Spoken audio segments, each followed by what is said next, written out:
Have you ever woken up with that heavy feeling in your chest, like something's just off? Or maybe you found yourself replaying moments from yesterday, last week, or even 5 years ago, thinking about all the things you should or shouldn't have done. Maybe it's that expensive gadget you bought that's now collecting dust in a drawer. Or perhaps it's that awkward comment you made during a conversation that your brain decides to replay in vivid detail at 3 a.m. as if it's the perfect time to relive the cringe. If this sounds familiar, don't worry, you're not alone. Today, we're diving deep into regret, why it happens, why it feels so heavy, and most importantly, how to turn it into something useful. This video is here to help you stop wasting time dwelling on the past and start living better, because yes, it's absolutely possible.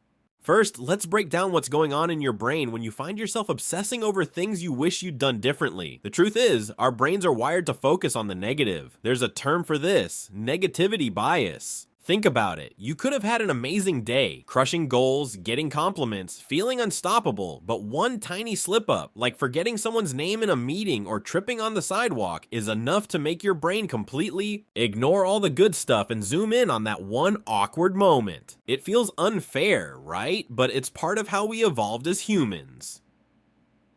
Here's another kicker. Our brains don't just remember the bad stuff, they exaggerate it. That time you stumbled over your words during a presentation, in your memory, it probably feels like a total disaster. But in reality, most people didn't even notice. Or if they did, they've already forgotten. Trust me, everyone's too busy worrying about their own embarrassing moments to dwell on yours. And then there's this sneaky mental trap called retrospective perfectionism. It's when we look back at the past and convince ourselves we could have made better decisions if we'd tried harder. But here's the hard truth. You made the best decision you could with the information, emotions, and circumstances you had at the time.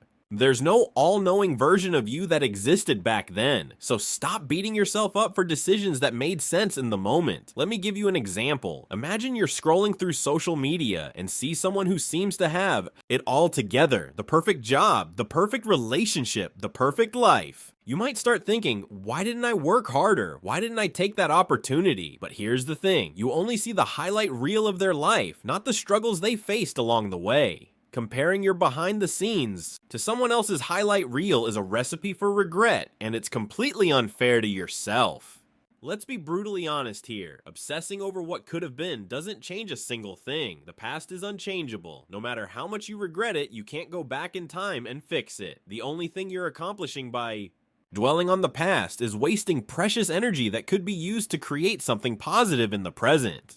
Here's an analogy. Imagine you're driving a car. You glance in the rearview mirror and see that you hit a pole a few miles back. If you keep staring at the rearview mirror while driving forward, you're just increasing your chances of causing another accident. The same goes for life. Constantly looking backward keeps you from moving forward. But here's the thing, regret isn't inherently bad. In fact, it can be a powerful teacher if you let it. The problem arises when you get stuck in the cycle of rumination, where you replay the same thoughts over and over without taking action to improve your situation. This is where many people get trapped, and it's why learning how to process regret is so important. One of the best ways to deal with regret is to reframe it as valuable information. Yes, seriously, every mistake you've ever made is an opportunity to learn and grow. For example, bought an expensive gadget that's now sitting unused in your closet. Great, now you know to think carefully about how you'll actually use something before spending money on it. Snapped at a friend because you were stressed. Awesome. Next time, you'll know to pause and take a deep breath before reacting. The key here is to stop seeing mistakes as personal failures and start treating them as data points that can help you make better decisions in the future. Life is a continuous process of trial and error. No one gets it perfect the first time. Let me share a quick story. A few years ago, I decided to invest in a business idea that seemed foolproof at the time. Long story short, it didn't work out, and I lost a significant amount of money. At first, I was devastated. I kept asking myself, why didn't I research more? Why didn't I see the red flags? But eventually I realized that this experience taught me valuable lessons about risk assessment and financial planning. Today, I'm much more cautious and informed when it comes to making similar decisions. What felt like a failure at the time turned out to be one of the most important learning experiences of my life. How many times have you caught yourself replaying an embarrassing moment from months or even years ago? Maybe it was that time you said hi to a stranger who wasn't actually looking at you, or when you tripped in front of everyone at a party. Here's the thing, those moments are way less significant than you think. In most cases, people barely notice these things, and if they do, they've probably already forgotten. So why keep giving so much attention to something so trivial? A powerful technique for dealing with these moments is to laugh at yourself. Share the story with a close friend and laugh about it together. When you can laugh at something that once felt unbearable, you automatically strip away its emotional weight.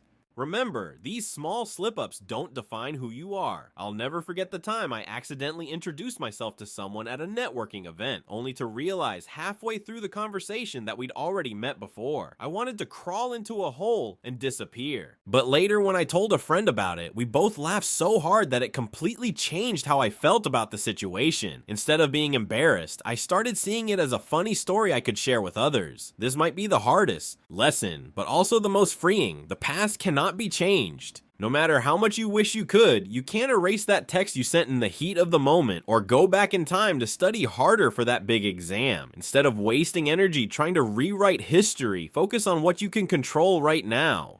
For example, if you regret not starting the gym sooner, stop blaming yourself and make a plan to start today. If you feel like you've wasted too much time procrastinating, use that as motivation to take action now. Remember, the only moment where you truly have power is the present. Use it wisely. Let's say you regret not pursuing a passion earlier in life, like painting or playing an instrument. Instead of dwelling on what you missed out on, why not pick up that hobby now? It's never too late to start something new.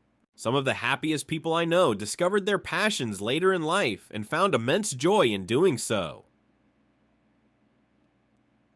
You know that voice in your head that questions every decision you make? Sometimes it's helpful, but most of the time, it just holds you back.